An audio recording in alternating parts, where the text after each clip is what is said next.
नमस्कार। शाम को जैसे हम लोग जूस पीने जाते रहते हैं और इस बार भी गए। और जैसे दुकान पे बैठे ही थे तो पूरा जो दुकान की सीढ़ियाँ थी वहाँ पे ढेर सारा पानी गिरा हुआ है। और एक हेल्दी सा बच्चा, बोलना नहीं चाहिए बट क्या करूँ, उसने काम ही ऐसा किया हुआ था कि मुझे बोलना पड़ रहा है। ऑल्दो मैंने सिर्फ हेल्दी शब्द यूज़ किया है, शब्द तो बहुत सारे थे बायो के अकॉर्डिंग।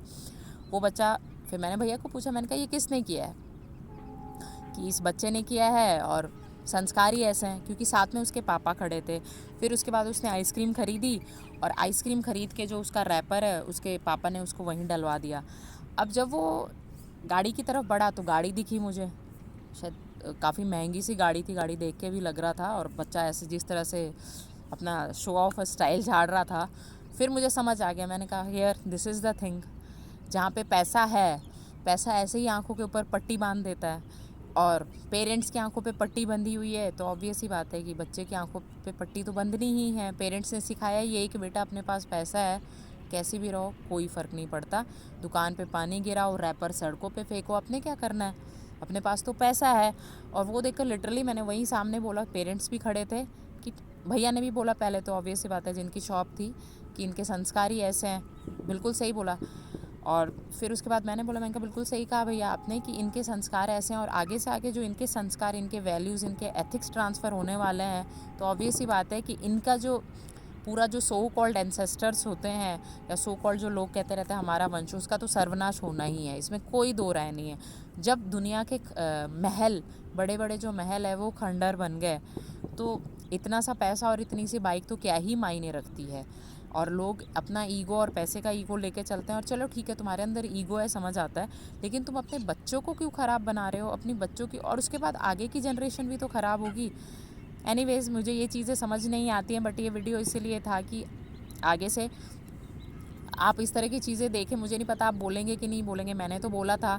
एक और इंसिडेंट था कि उसी सेम जूस की दुकान पे फोर व्हीलर के अंदर मैं जस्ट जूस पी के आगे निकल रही थी और कार की खिड़कियां खुली थी और कार के अंदर से शेक के 4 ग्लास बाहर फेंके गए रोड पे।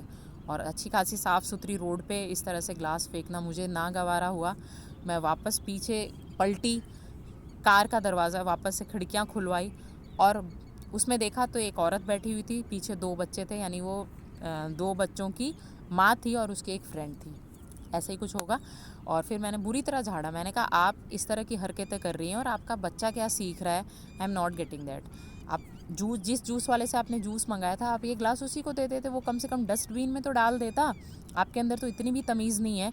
और बच्चा ऐसे मुझे देख रहा है जैसे खा जाएगा, क्योंकि बच्चे को संस्कार यही मिले हुए थे ना, कि बेटा कुछ भी खाओ, कहीं भी फेंक दो। ज़मीन तो अपने दादाजी की है और ये पृथ्वी भी, हम इसका सर्वनाश करेंगे, दूसरों को थोड़ा ना फ़र्क पड़ेगा, क्योंकि सर्वाइव तो सिर्फ जैसे हम अकेले ही जनरेशन कर रहे हैं, बाकी तो कोई दुनिया में लिविंग ऑर्गेनिज्म है ही नहीं। हमारी वजह से थोड़ा ना किसी को नुकसान हो रहा है।